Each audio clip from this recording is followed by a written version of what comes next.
Hello everyone, welcome back to my YouTube channel study in Bengali. তো তোমাদের SSC GD কনস্টেবলের এক্সামকে centre করে কিন্তু আমাদের নতুন একটা সিরিজ আজকে থেকে শুরু হচ্ছে, শুধুমাত্র কিন্তু তোমাদের যে জিডি কনস্টেবল তার ওপরে ফোকাস করে। তো আজকে কিন্তু এর ক্লাস নাম্বার 1 বা জিকে বুস্টার নাম্বার 1। তাহলে চলো দেরি না করে শুরু করি। দেখো আজকের প্রথম প্রশ্ন কি বলছে, কোন সুলতান জিল ই ইলাহি বা ঈশ্বরের ছায়া উপাধি গ্রহণ করেছিল? তো কি আছে দেখো, ইলতুৎমিশ আছে, গিয়াসুদ্দিন বলবন, আলাউদ্দিন খলজি, নাকি কুতুবুদ্দিন আইবক। তো দেখো এই যে জিল ই ইলাহি এই যে উপাধিটা আছে, এই উপাধিটা কে গ্রহণ করেছিল? তো সঠিক অ্যান্সার কিন্তু হয়ে যাবে গিয়াস উদ্দিন বলবন। ঠিক আছে, গিয়াস উদ্দিন বলবন কিন্তু জিল ই ইলাহি বা ঈশ্বরের ছায়া এই যে উপাধিটা আছে এই উপাধিটা কিন্তু গ্রহণ করেছিল। ঠিক আছে, আচ্ছা আলাউদ্দিন খলজিকে কি বলা হতো? দেখো আলাউদ্দিন খলজিকে কিন্তু দ্বিতীয় সিকান্দার বলা হতো। ঠিক আছে, কি বলা হতো? আলাউদ্দিন খলজিকে কিন্তু দ্বিতীয় সিকান্দার বলা হতো। আর কুতুবউদ্দিন আইবককে কি বলা হতো? কুতুব উদ্দিন আইবককে কিন্তু লাখ বক্স বলা হতো। পরবর্তী প্রশ্ন, আচ্ছা তোমাদের অনেকের কনফিউশন থাকে যে এই পরীক্ষাটা তোমরা বাংলা দিতে পারবে কিনা। তো কোশ্চেনের অ্যান্সার কিন্তু হচ্ছে অবশ্যই হ্যাঁ, তোমরা কিন্তু বাংলাতে জিকের কোশ্চেনগুলো দিতে পারবে। আর ইংলিশের কোশ্চেন তো ইংলিশে দিতে হবে, এটা তো প্রত্যেকেই আশা করি জানো। তো এসএসসি এমটিএস কিন্তু তোমরা বাংলাতে দিতে পারবে। পরবর্তী প্রশ্ন দেখব। পরবর্তী প্রশ্ন কি বলেছে যে 1916 সালের লখনৌ চুক্তিতে কংগ্রেসের পক্ষে প্রথম মধ্যস্থতাকারী কে ছিলেন? মহাত্মা গান্ধী ছিলেন, বাল গঙ্গাধর তিলক ছিলেন, সুরেন্দ্রনাথ ব্যানার্জি ছিলেন, নাকি অ্যানি বেসান্ত ছিলেন? তো সঠিক অ্যান্সার কী হবে? তো সঠিক অ্যান্সার কিন্তু হয়ে যাবে, এটা কিন্তু হবে বাল গঙ্গাধর তিলক। ঠিক আছে, আচ্ছা বাল গঙ্গাধর তিলক সম্পর্কে আমাদেরকে একটা জিনিস মনে রাখতে হবে যে গণপতি আর যে শিবাজি মহোৎসব, ঠিক আছে, গণপতি আর যে শিবাজি মহোৎসব, তো এখান থেকে কিন্তু কোশ্চেন আসে। তার কারণ এসএসসি কিন্তু সবসময় ডিটেলিং কোশ্চেনের মধ্যে যায়। ঠিক আছে, ওপর দিয়ে কোশ্চেন কিন্তু এরা করে না। তো 1916 সালের যে লখনৌ চুক্তি হয়েছিল সেখানে কিন্তু বাল গঙ্গাধর তিলকের ভূমিকা অনেক গুরুত্বপূর্ণ ছিল। মনে রাখবে তিলক সংক্রান্ত 2-3টে জিনিস মনে রাখতে হবে, যে গণপতি আর যে শিবাজি মহোৎসব, ঠিক আছে, এই দুটো কিন্তু তিলক দ্বারা চালু করা হয়েছিল। আর এনার কিন্তু একটা বই আছে যেটাকে আমরা কেশারী পত্রিকাও বলে থাকি, এটা কিন্তু খুবই গুরুত্বপূর্ণ। পরবর্তী প্রশ্ন দেখব। আজকে 3 নম্বর প্রশ্ন কি বলেছে দেখো, যে সংবিধানের কোন অনুচ্ছেদ অনুযায়ী রাষ্ট্রপতি আন্তঃরাজ্য কাউন্সিল বা ইন্টার স্টেট কাউন্সিল গঠন করার পরামর্শ দেন? ঠিক আছে, তো এটা সঠিক অ্যান্সার কী হবে? দেখো প্রথমে আমরা অপশানগুলো একবার দেখে নিই। 262 আছে, 263 আছে, 257 আছে এবং অনুচ্ছেদ 280 আছে। তো সঠিক অ্যান্সার কিন্তু হচ্ছে 263। ঠিক আছে, আচ্ছা ইন্টার স্টেট কাউন্সিল মানে কি? ইন্টার স্টেট কাউন্সিল মানে কিন্তু হচ্ছে যে কেন্দ্র রাজ্য, ঠিক আছে, কেন্দ্র রাজ্য সম্পর্কের জন্য যে বা অর্থনৈতিক যে ডিস্ট্রিবিউশনগুলোর জন্য যে কমিটিটা তৈরি করা হয় সেটাকে কিন্তু ইন্টার স্টেট কাউন্সিল বলা হয়ে থাকে বা কেন্দ্র রাজ্য কমিটি বলা হয়ে থাকে। তো এটা গঠনের কথা কোথায় আছে? তো মনে রাখতে হবে এটা কিন্তু আর্টিকেল 263-তে আছে। ঠিক আছে, আর্টিকেল 263-তে কিন্তু এই যে কথাটা ইন্টার স্টেট কাউন্সিলের কথা উল্লেখ আছে। ঠিক আছে, পরবর্তী প্রশ্ন দেখব কি বলেছে। আজকে 4 নম্বর কোশ্চেন, যে ভারতের প্রথম লিগ্যাল সার্ভিসেস অথরিটি, ঠিক আছে, সেটার নাম কি? সেটার নাম কিন্তু হচ্ছে নালসা। ঠিক আছে, নালসা। তো এই যে নালসাটা এটা কত সালে গঠিত হয়েছিল সেটা কিন্তু তোমাকে জিজ্ঞাসা করবে। দেখো এসএসসি কিন্তু তার যে পরীক্ষা আছে সেখানে কিন্তু সবসময় এইরকম টাইপের কোশ্চেনগুলো খুব ডেপথে জিজ্ঞাসা করে, স্পেশালি কিন্তু এর যে এস্টাবলিশমেন্ট সাল যেগুলো কিন্তু কেউ এক্সপেক্ট করে না সেরকম কিন্তু কোশ্চেন করে। তো আমরা অপশানগুলো একবার দেখে নিই। কী বলেছে? 1985 বলেছে, 1987 বলেছে, 1995 বলেছে এবং 2002 বলেছে। তো সঠিক অ্যান্সার আমরা দেখে নিই কী বলছে।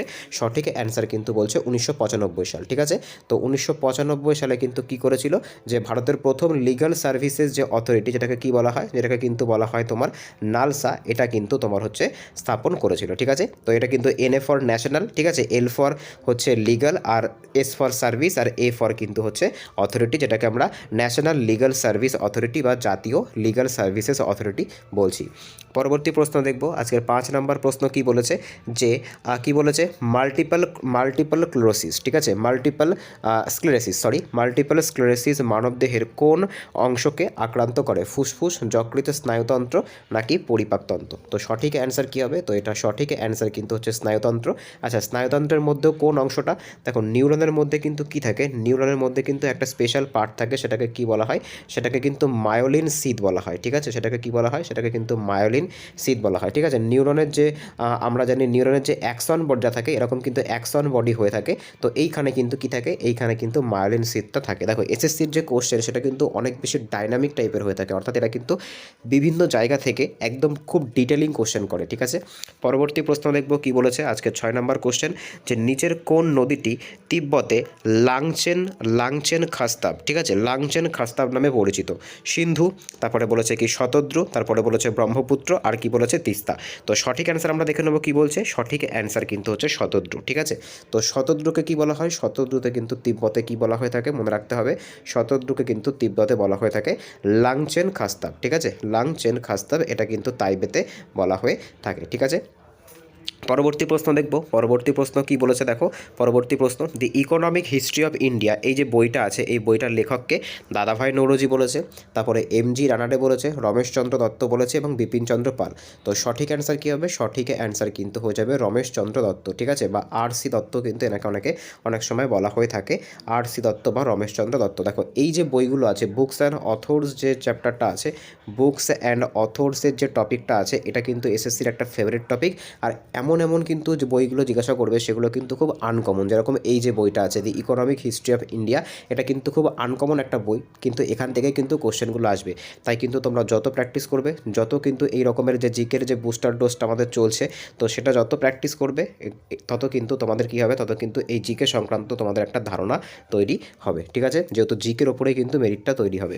পরবর্তী প্রশ্ন দেখব আজকের 8 নম্বর কোশ্চেন কি বলেছে, যে সূর্যের বায়ুমণ্ডলের কোন স্তরটি শুধুমাত্র পূর্ণ সূর্যগ্রহণের সময় দেখা যায়?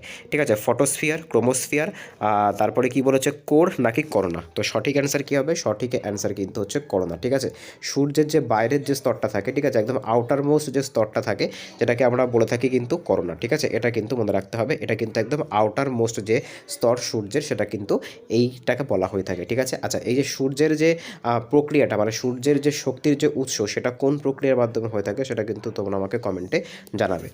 পরবর্তী প্রশ্ন দেখব আজকের 9 নম্বর কোশ্চেন কি বলেছে, যে ভারতে কমিউনিস্ট ডেভেলপমেন্ট প্রোগ্রাম, যেটাকে আমরা কি বলে থাকি, যেটাকে কিন্তু আমরা কমিউনিটি, আমার একটু পড়তে ভুল হয়েছিল, এক্সট্রিমলি সরি।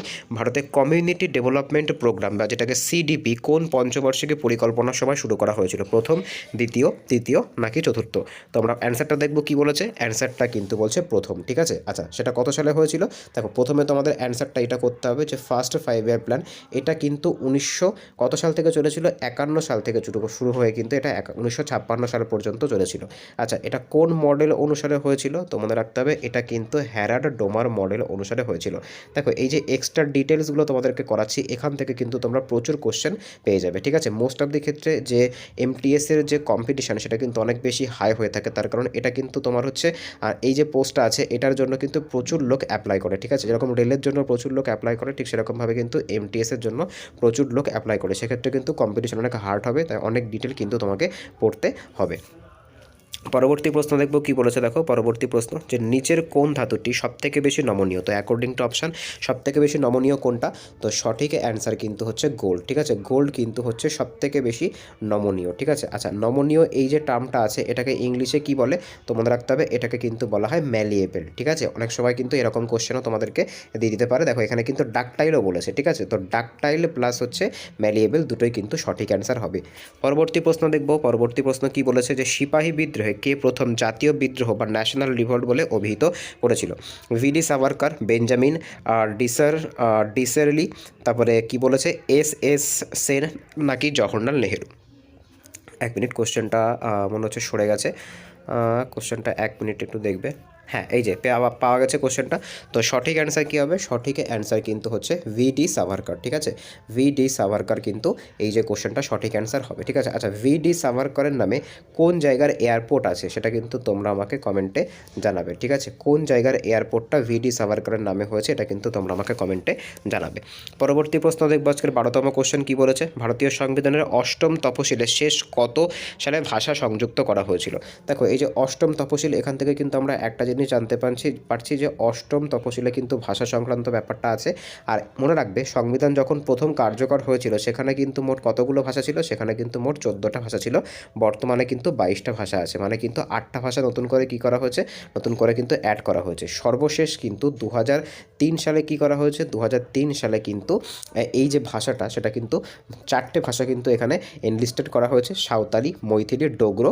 ঠিক আছে, এই যে 4টি ভাষা, ঠিক আছে, এখানে 3টি ভাষা বললাম, আর একটা ভাষা তোমাদের জন্য আমি কমেন্টে চাইছি যে তোমরা আমাকে জানাও। তো এই যে 4টি ভাষা আছে, এই 4টি ভাষা কিন্তু যোগ করা হয়েছিল 2003 সালে। ঠিক আছে, দেখো এই যে এখানে কিন্তু বলে দিয়েছে কততম সংবিধান সংশোধনী ছিল, এটা কিন্তু 92তম যে সংবিধান সংশোধনী ছিল। ঠিক আছে, আচ্ছা আমি বলে দিচ্ছি ভাষাটার নাম। দেখো প্রথমটা কী ছিল, প্রথমটা ছিল কিন্তু সাঁওতালি। ঠিক আছে, সাঁওতালি, তারপরে কিন্তু হচ্ছে বোড়ো। ঠিক আছে, তারপরে হচ্ছে ডোগরি।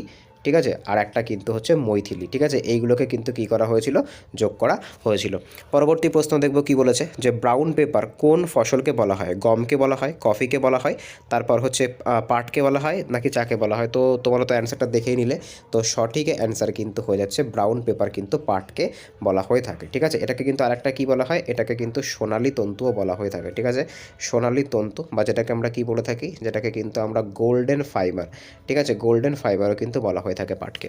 পরবর্তী প্রশ্ন দেখব কি বলেছে, যে নিচের কোনটিকে ফিলোসফার্স উল বা দার্শনিকের উল বলা হয়। ঠিক আছে, দেখো বিভিন্ন সেক্টর থেকে কিন্তু কোশ্চেন করবে। ঠিক আছে, এমন নয় যে শুধুমাত্র তুমি জিকে এর জন্য শুধুমাত্র যে জিকের যে টপিকগুলো হয়ে থাকে সেগুলো পড়লে, তোমাকে কিন্তু সায়েন্স থেকেও কোশ্চেন করবে। যেরকম এটা কিন্তু সায়েন্সের কেমিস্ট্রি থেকে একটা কোশ্চেন, তো সেক্ষেত্রে কিন্তু প্রত্যেকটা বিষয় কিন্তু জিকের জন্য প্রিপেয়ার হতে হবে।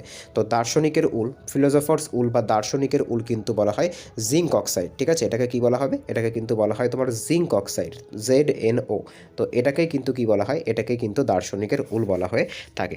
পরবর্তী প্রশ্ন দেখবো আজকের 15তম কোশ্চেন কি বলেছে, ভারতের কোন রাজ্যে মোল্লেম জাতীয় উদ্যান, খুব একটা ইম্পর্টেন্ট টপিক একদম। এই যে জাতীয় উদ্যানের যে টপিকটা আছে, এটা কিন্তু হচ্ছে এসএসসির সবথেকে তোমার হচ্ছে ফেভারিট টপিকের মধ্যে একটা কিন্তু হচ্ছে এই জাতীয় উদ্যান বা হচ্ছে কিন্তু ন্যাশনাল পার্ক। তো এই ন্যাশনাল পার্ক থেকে কিন্তু কোশ্চেন দেবে। আর তোমরা নর্মালি যে ন্যাশনাল পার্কগুলো সম্পর্কে পড়েছো, কাজিরাঙা, তারপরে হচ্ছে কিন্তু সুন্দরবন, ঠিক আছে, জলদাপাড়া, এইগুলোর থেকে কিন্তু একটু সরে আসবে এরা। ঠিক আছে, এরা কিন্তু এমন ন্যাশনাল পার্কের কথা জিজ্ঞাসা করবে যেগুলোর নাম কিন্তু তোমরা কখনো শোনোনি। ঠিক আছে, তো দেখো এই যে মোল্লেম যে জাতীয় উদ্যান বা ন্যাশনাল পার্কটা আছে, এটা কোথায় অবস্থিত, তো সঠিক অ্যান্সার কিন্তু হয়ে যাবে এটা কিন্তু গোয়াতে অবস্থিত। এবার দেখো কোশ্চেন আসছে, তাহলে এরকম কোশ্চেন যদি জিজ্ঞাসা করে তাহলে তোমরা পারবে কী করে, তার জন্য কিন্তু তোমাদেরকে প্রচুর পরিমাণে প্র্যাকটিস করতে হবে। ঠিক আছে, একটা প্র্যাকটিসের মধ্যে দিয়ে কিন্তু যেতে হবে, তাহলেই কিন্তু এইগুলো কি পড়বে, তাহলেই কিন্তু এইগুলো তোমাদের জানা পড়বে। পরবর্তী প্রশ্ন দেখব, পরবর্তী প্রশ্ন কি বলেছে, যে all India trade union Congress যেটাকে কি বলা হয়, যেটাকে কিন্তু আইটাক বলা হয়ে থাকে, এর প্রথম অধিবেশন কোথায় হয়েছিল, কলকাতাতে হয়েছিল, বোম্বেতে হয়েছিল, মাদ্রাজে হয়েছিল নাকি নাগপুরে হয়েছিল। তো সঠিক অ্যান্সারটা আমরা দেখে নেব কি হচ্ছে, সঠিক অ্যান্সারটা কিন্তু এটা হয়েছিল বোম্বেতে। ঠিক আছে, কত সালে হয়েছিল, এটা কিন্তু 1920 সালে হয়েছিল।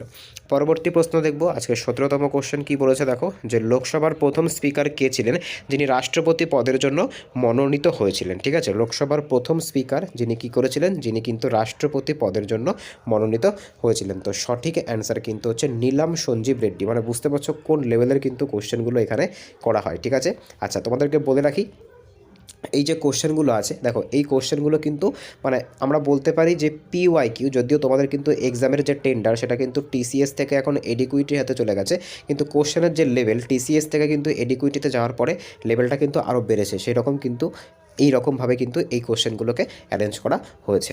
পরবর্তী প্রশ্ন দেখব, পরবর্তী প্রশ্ন কি বলেছে, যে হেগেল কোন দেশের দার্শনিক ছিলেন। ঠিক আছে, তো হেগেল কোন দেশের দার্শনিক ছিলেন, কী বলেছে দেখো অপশান, ফ্রান্স বলেছে, জার্মানি বলেছে, ইংল্যান্ড বলেছে এবং গ্রিস বলেছে। তো আমরা দেখে নেবো সঠিক অ্যান্সার কি, তো সঠিক অ্যান্সার কিন্তু হচ্ছে জার্মানি। ঠিক আছে, জার্মানির কিন্তু দার্শনিক ছিলেন এই হেগেল।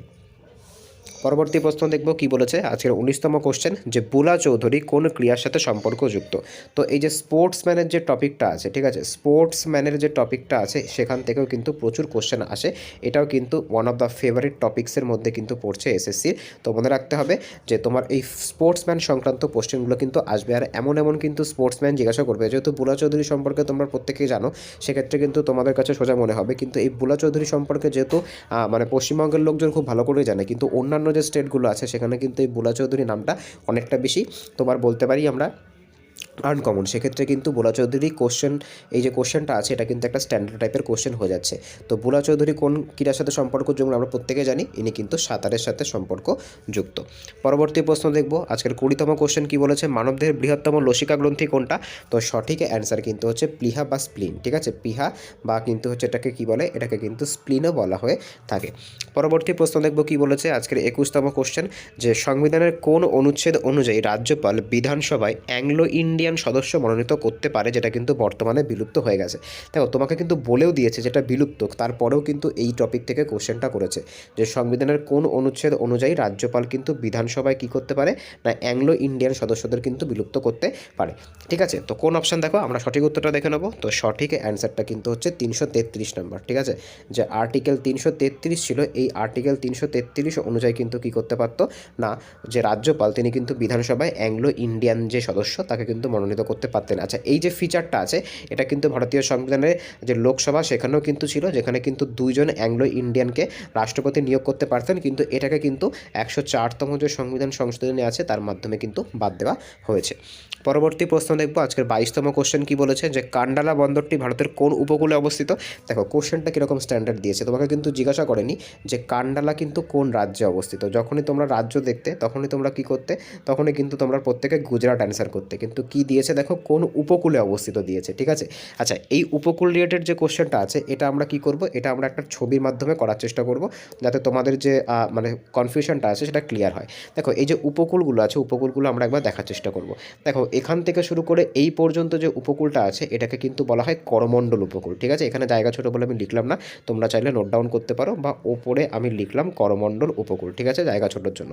আচ্ছা এখান থেকে এই পর্যন্ত যে উপকূল রেখা আছে এটাকে কিন্তু বলা হয় মালাবার উপকূল। ঠিক আছে, তারপর এখান থেকে অবধি গোয়ার যে উপকূল রেখা আছে এটাকে কিন্তু কি বলা হয়, এটাকে কিন্তু বলা হয় তোমার হচ্ছে কোঙ্কণ উপকূল। ঠিক আছে, তো এখান থেকে কিন্তু এই অবধি। তো দেখো সঠিক, আর এইটাকে কি বলা হয়, এইটাকে কিন্তু বলা হয় কচ্ছ উপসাগর। ঠিক আছে, তো সঠিক অ্যান্সার দেখো, সঠিক অ্যান্সার কি দিয়েছে, সঠিক অ্যান্সার কিন্তু দিয়েছে কচ্ছ উপসাগর। ঠিক আছে, এখানেই কিন্তু কান্ডালাটা অবস্থিত, আর মনে রাখতে হবে কান্ডালাটা কিন্তু এশিয়ার মধ্যে প্রথম সেজ। ঠিক আছে, পরবর্তী প্রশ্ন দেখবো কি বলেছে, পরবর্তী প্রশ্ন, যে অ্যানথ্রাক্স রোগটি কিসের দ্বারা আক্রান্ত হয়? তো এই যে ডিজিজ থেকে কিন্তু একটা কোশ্চেন প্রত্যেকবারই দেখা যায়, তো ভাইরাস, ব্যাকটেরিয়া, ছত্রাক নাকি প্রোটোজোয়া? তো সঠিক অ্যান্সার দেখো কি বলেছে, সঠিক অ্যান্সার কিন্তু বলেছে এটা হচ্ছে ব্যাকটেরিয়া। ঠিক আছে, দেখো এখানে কিন্তু যে ব্যাকটেরিয়া আছে সেই ব্যাকটেরিয়ার নামটাও কিন্তু এখানে দিয়ে দিয়েছে। তো সঠিক অ্যান্সার কিন্তু হচ্ছে একটা ব্যাকটেরিয়া, তার নাম কি, তার নাম কিন্তু হচ্ছে ব্যাসিলাস কি বলেছে, অ্যানথ্রাসিস। পরবর্তী প্রশ্ন দেখবো আজকে 24তম কোশ্চেন, যে গুরু গোবিন্দ সিং কত সালে খালসা প্রথা প্রবর্তন করেছিলেন? তো সঠিক অ্যান্সার কিন্তু হবে 1699 সালে। ঠিক আছে, তো 1699 সালে কিন্তু গুরু গোবিন্দ সিং এই যে খালসার প্রথা আছে এটা কিন্তু প্রবর্তন করেছিলেন, আর ইনি কিন্তু শিখদের দশম গুরু ছিলেন। ঠিক আছে, শিখদের সর্বশেষ প্লাস কিন্তু দশম গুরু ছিলেন। পরবর্তী প্রশ্ন দেখবো আজকের 25তম কোশ্চেন, নিচের কোন সুলতান কৃষকদের জন্য দিওয়ান ই কোহি নামক আলাদা কৃষি বিভাগ তৈরি করেছিলেন? তো সঠিক অ্যান্সার কী হবে, তো সঠিক অ্যান্সার কিন্তু হয়ে যাবে, এটা কিন্তু হবে মোহাম্মদ বিন তুগলক। ঠিক আছে, এনাকে কিন্তু পাগলা রাজাও বলা হয়ে থাকে। আর একটা জিনিস মনে রাখতে হবে, এনার সময় কিন্তু যে প্রথম টোকেন কারেন্সি, সেই টোকেন কারেন্সি কিন্তু সবার প্রথম চালু হয়েছিল। পরবর্তী প্রশ্ন দেখবো আজকে 26তম কোশ্চেন, যে ভারতের দীর্ঘতম সেচ খাল কোনটা বা ইরিগেশন ক্যানেল কোনটা? তো সঠিক অ্যান্সার কী হচ্ছে, যমুনা খাল, সিরহিন্দ খাল, ইন্দিরা গান্ধী খাল নাকি হচ্ছে উচ্চ গঙ্গা খাল? তো সঠিক অ্যান্সার কিন্তু হবে এটা কিন্তু হচ্ছে ইন্দিরা গান্ধী খাল। পরবর্তী প্রশ্ন দেখব আজকে 27তম কোশ্চেন কি বলেছে, যে ব্যাস সম্মান কোন ক্ষেত্রে দেওয়া হয়? দেখো এই যে অ্যাওয়ার্ড অ্যান্ড অনার যে টপিকটা আছে, ঠিক আছে, এই অ্যাওয়ার্ড প্লাস হচ্ছে যে অনার যে টপিকটা আছে এখান থেকেও কিন্তু প্রচুর কারেন্ট অ্যাফেয়ার্স টাইপের কোশ্চেন কিন্তু আসে। তো ব্যাস সম্মান কিসের ক্ষেত্রে দেওয়া হয়? বিজ্ঞানের ক্ষেত্রে, সঙ্গীতের ক্ষেত্রে, সাহিত্যের ক্ষেত্রে নাকি সাংবাদিকতার ক্ষেত্রে? তো সঠিক অ্যান্সার কিন্তু হয়ে যাবে এটা কিন্তু তোমার হচ্ছে সাহিত্যের ক্ষেত্রে প্রদান করা হয়। ঠিক আছে, আচ্ছা এর পরদিন থেকে যেহেতু আজকে কিন্তু পুরোপুরি কোরভাবে আমি জিকের ক্লাসে নিয়েছি, এর পরদিন থেকে কিন্তু তোমাদের প্রত্যেকটা যে ক্লাসগুলো হবে সেখানে কিন্তু আমি 10টা করে কারেন্ট অ্যাফেয়ার্স রাখার কিন্তু চেষ্টা করব, যেহেতু তোমাদের এই জিকের মধ্যে কিন্তু কারেন্ট অ্যাফেয়ার্সটাও আসবে। ঠিক আছে, আজকে যেহেতু প্রথম দিনের ক্লাস সেহেতু কিন্তু আমি শুধুমাত্র জিকের ক্লাসটাই এনেছি। পরবর্তী প্রশ্ন দেখব কি বলেছে, দেখো আজকের 28তম কোশ্চেন, যে লোকসভার প্রোটেম স্পিকারকে কে নিয়োগ করতে পারেন? তো সঠিক অ্যান্সার কী হবে, সঠিক অ্যান্সার কিন্তু হচ্ছে রাষ্ট্রপতি। দেখো যখন ইলেকশন হয়, ঠিক আছে, জিনিসটা কিন্তু বুঝতে হবে, যখন ইলেকশন হয় তো ইলেকশনের পর কী হয়, ইলেকশনের সময় কিন্তু যে স্পিকার থাকবে সেই স্পিকারও কিন্তু চেঞ্জ হয়ে যায়। ঠিক আছে, বা স্পিকারের যে পদ সেটা কিন্তু খালি থাকে। এইবার পরবর্তীকালে কিন্তু একজন যে স্পিকার মানে অরিজিনাল যে স্পিকার তাকে কিন্তু অ্যাপয়েন্ট করার আগে কী করতে হয়, তার কিন্তু ইলেকশন করতে হয়। কিন্তু সেই সময় পর্যন্ত লোকসভার কাজ কিন্তু ফেলে রাখা যায় না, তার জন্য কিন্তু একটা প্রোটেম স্পিকারকে নিয়োগ করতে হয় কিছু সময়ের জন্য। তো সেটাই কিন্তু হচ্ছে কি, সেটাই কিন্তু হচ্ছে এই পোস্টটা, যেটাকে কিন্তু কে তোমার হচ্ছে অ্যাপয়েন্ট করেন। তো মনে রাখতে হবে সেটাকে কিন্তু যে প্রেসিডেন্ট আছে সেই প্রেসিডেন্টই কিন্তু অ্যাপয়েন্ট করেন। পরবর্তী প্রশ্ন দেখব আজকের 29তম কোশ্চেন, যে হাইড্রোফোন যন্ত্রটি কী পরিমাপ করতে ব্যবহার করা হয়ে থাকে? বায়ুর আর্দ্রতা, জলের তলার শব্দ, তরলের ঘনত্ব নাকি সমুদ্রের গভীরতা? তো সঠিক অ্যান্সার কী হবে? সঠিক অ্যান্সার কিন্তু হচ্ছে জলের তলার শব্দ। পরবর্তী প্রশ্ন দেখবো আজকে 30তম কোশ্চেন কী বলেছে, লাস্ট কোশ্চেন, যে মারিয়ানা ট্রেঞ্চ প্রশান্ত মহাসাগরের কোন দিকে অবস্থিত? তো সঠিক অ্যান্সার কী হবে? উত্তর পূর্ব দিকে, দক্ষিণ পূর্ব দিকে, পশ্চিম দিকে নাকি পূর্ব দিকে? তো সঠিক অ্যান্সার কী হবে? সঠিক অ্যান্সার কিন্তু হচ্ছে যে মারিয়ানা ট্রেঞ্চ আছে এটা কিন্তু পশ্চিম দিকে অবস্থিত। তো আজকে এই অবধি ছিল। আজকে যেহেতু প্রথম দিনের ক্লাস, 30টা কোশ্চেন কিন্তু এনেছি। এর পরদিন থেকে কিন্তু তোমাদের 40টা করে জিকের কোশ্চেন থাকবে আর 10টা করে কিন্তু যে কারেন্ট অ্যাফেয়ার্সের কোশ্চেন থাকবে। তো দেখা হচ্ছে পরের ভিডিওতে। বাই।